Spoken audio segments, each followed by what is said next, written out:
Saudara-saudari, marilah kita mendengarkan renungan dengan judul Usaha Membunuh Yesus,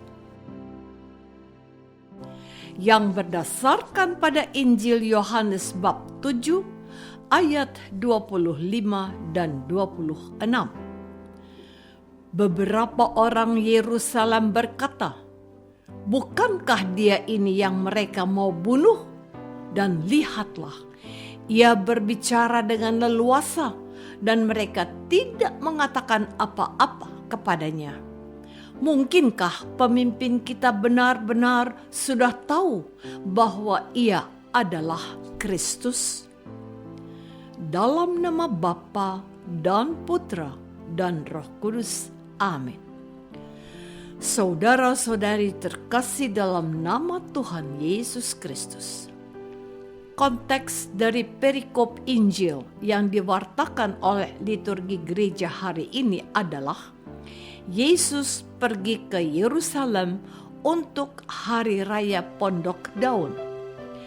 Dalam tradisi Yahudi, Hari Raya ini dirayakan dalam musim gugur pada waktu panen atau panen anggur, dan bertujuan bersyukur kepada Allah dengan mempersembahkan kepadanya sebuah keranjang penuh buah-buahan. Perayaan itu berlangsung selama 7 hari dan berakhir pada hari ke-7 dengan doa permohonan akan hujan. Ketika pesta Pondok Daun itu berlangsung, Yesus mengajar di Bait Allah dengan leluasa. Yohanes bab 7 ayat 14. Melihat kenyataan itu, beberapa orang Yerusalem itu berkata, "Bukankah dia ini yang mereka mau bunuh? Dan lihatlah, ia berbicara dengan leluasa dan mereka tidak mengatakan apa-apa kepadanya. Mungkinkah pemimpin kita benar-benar sudah tahu bahwa ia adalah Kristus?" Lalu mereka mempersoalkan asal-usul Yesus sebagai orang yang tidak berpendidikan seorang rabi.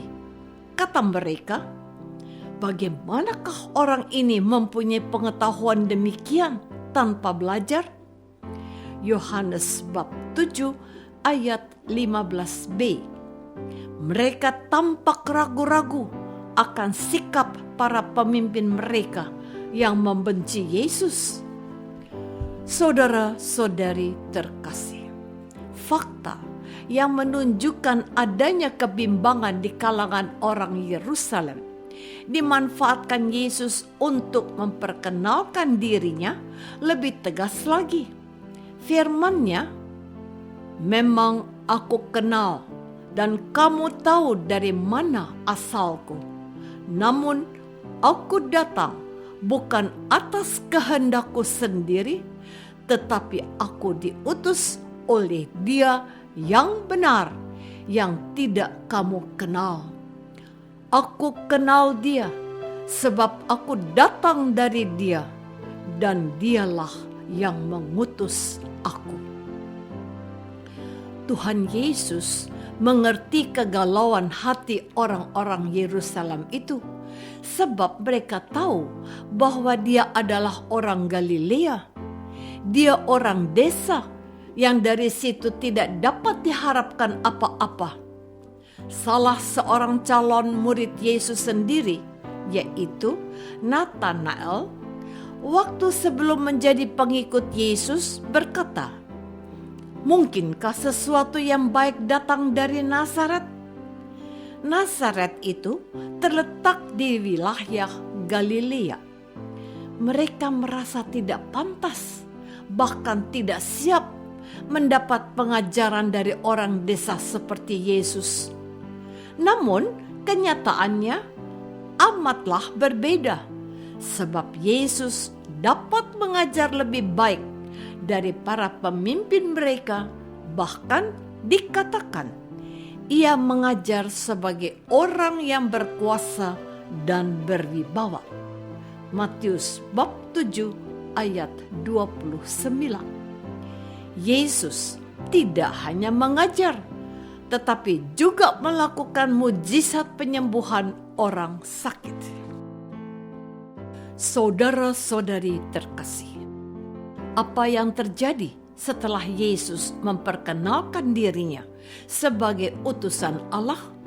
Sekalipun ia dikenali sebagai orang Galilea, mereka berusaha menangkap dia, tetapi tidak ada seorang pun yang menyentuh dia, sebab saatnya belum tiba. Hari-hari ini kita masih terus saja dikenyangkan oleh firman yang diwartakan gereja tentang kisah konflik antara Tuhan Yesus dengan orang-orang Yerusalem, khususnya para ahli Taurat dan orang-orang Farisi. Pokoknya, kita menemukan rasa permusuhan dan kebencian mereka terhadap Yesus yang telah membuat peran mereka tersingkirkan dan orang banyak lebih tertarik pada Yesus, bukan kepada mereka. Mereka tidak bisa menerima akan kehadiran seorang nabi baru yang disebut Yesus, dan bahkan mereka tahu bahwa dia bukan hanya sekedar seorang nabi, sebab Yesus memperkenalkan diri sebagai utusan Allah, bahkan sebagai anak Allah. Dan keputusan mereka adalah harus menghentikan Yesus, sebab dia menyebut dirinya anak Allah, dan dengan demikian menghujat Allah. Mereka mencari akal dan mencari kesempatan untuk dapat menjerat Yesus. Mereka membunuh dia, melanggar hukum Sabat, karena dia menyembuhkan orang sakit pada hari Sabat. Mereka menyebut dia pengikut Beelzebul dan mengusir setan atas nama penghulu setan itu. Namun semua tuduhan dan usaha mereka dapat dipatahkan oleh Yesus. Saudara-saudari terkasih, tuduhan demi tuduhan ditujukan kepada Tuhan Yesus.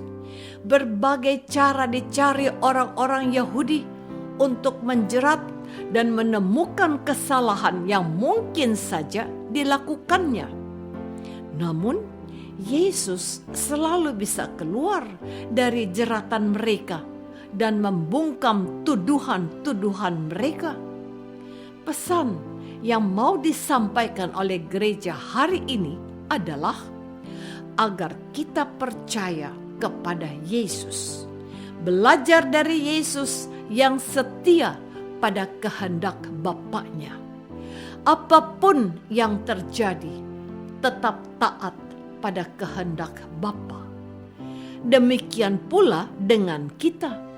Apapun keadaan kita dan apapun cobaan dan tantangan yang menerpa kita, kita harus taat dan mengandalkan Tuhan yang akan memberikan jawaban dan jalan keluar atas segala persoalan yang sedang kita hadapi.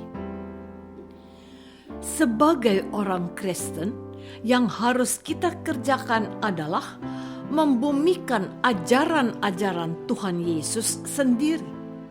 Yesus, Tuhan kita, mengajarkan kepada kita untuk mengasihi semua orang sebagai sahabat. Ia juga mengajari kita untuk mengampuni kapanpun dan dimanapun, serta teruntuk semua orang. Menariknya, ia menghendaki kita untuk berbuat baik kepada orang yang membenci kita, serta mendoakan mereka yang memusuhi kita. Tuhan Yesus ingin kita ambil bagian dalam tugas perutusannya, mencari dan menyelamatkan yang hilang, menyatakan kerahiman Allah yang menghendaki setiap anaknya selamat oleh darah Kristus yang tercurah di salib. Apakah aku sudah setia pada kehendak Allah? Apakah aku sudah mendengarkan dan melaksanakan firman Yesus?